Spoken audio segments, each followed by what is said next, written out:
Here's my review with spoilers for Sausage Party, an adult animation dark comedy released in 2016. Despite its disgustingly vulgar nature, this movie is pretty funny. Firewater telling Honey Mustard he'll kill him if he recounts his experience in the great beyond, Daryl throwing away a pack of hot dogs and his extremely relatable disdain for his job, and the Nazi sauerkraut calling Frank intolerant are just a few funny moments that caught me off guard. The Honey Mustard announcement scene had some extreme language, but still a very unexpected and funny incident. There were even a couple of scenes that were slick, unspoken jokes based off of the animation, like Teresa trying to free Brenda from between the shelves. There's a running gag where a douche says something and gets responses from the food items he references. Those jokes weren't really funny, but I thought it was interesting to see how many puns the writers could give us. As you know, there was a considerable amount of humor that came just from the shock value and delivery of certain lines, much of which included extreme profanity that quickly loses its effect. And sometimes the attempts at being funny simply failed. I'm aware that many people didn't find any sort of humor in this film, and everyone has different tastes. I do feel though that some people are so disgusted by the profane nature of Sausage Party that their brains won't even allow them to consider laughter as an option. And that's a fair point because of how wild this movie is. Like I said, there's a ton of vulgar language in Sausage Party, including an affinity towards a certain 4-letter F word more than anything else.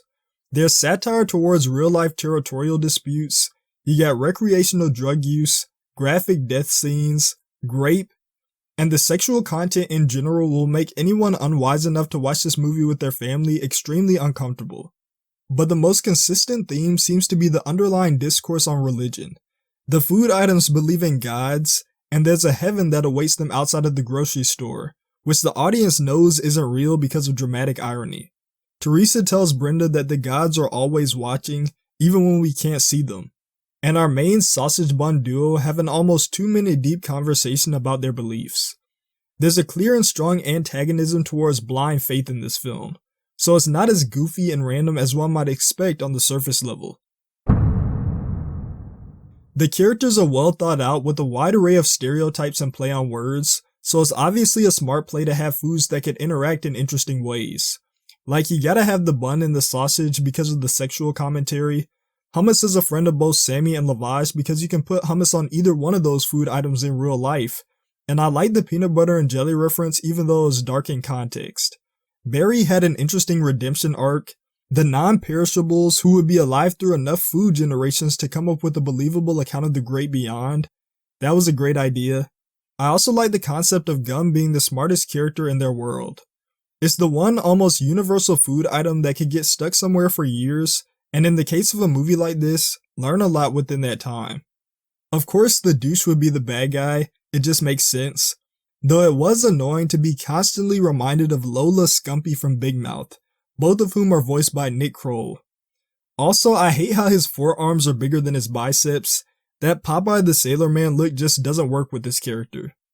I didn't understand the Meatloaf reference at first, but it turns out there was a singer named Meatloaf who sang "I Would Do Anything for Love," so now I understand the reference and I learned something new. A lot of people know that I've been practicing Spanish for a while, and I happen to notice that a part of tequila's label reads "Sígueme." "Sígueme" para las personas que no la saben means follow me in Spanish. And if you remember, tequila tells our main characters to follow him so he can take them to Frank. Honestly, I was just glad that I understood the reference without having to look it up. I know that's not really important to you, but for me, it was an accomplishment. One small issue is that many of the talking items aren't actually the food. For instance, juice cartons, chip bags, and cans of beer. At least these items are somewhat related to the food, but you have a roll of tissue, a douche, and a condom that talk too. Another problem is the free movement of the food characters without any attempt to translate those movements into the real world. They did show baby carrots rolling off of a counter in Camille's house, and from their point of view they were running away, but I think that's the only example. I say all that to say these are just interesting ideas to think about.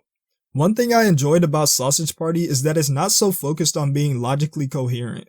You're supposed to watch this movie, laugh, and have a good time. This opening song is a complete banger. It's creative, satirical, ironic, and catchy all at the same time. I like the contrast in color between the food world and the human one.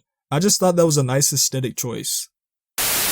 As long as the bagel stays away from me, I accept. Oh, believe me, I'll keep my distance. These two characters spent the entire movie right next to each other. A taco?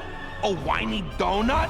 Some stupid floppy thing that nobody knows exactly what it is. I'm glad the film didn't pretend like I would know what a lavash is.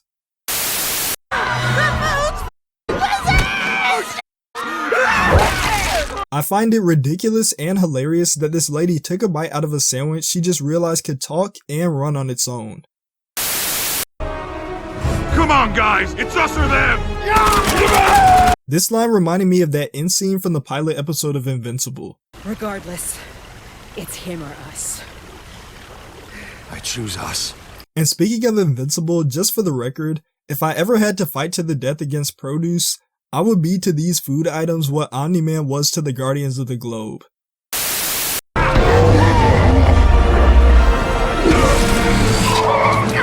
I'm not gonna lie to you, I thought the superhero pose was kinda hard.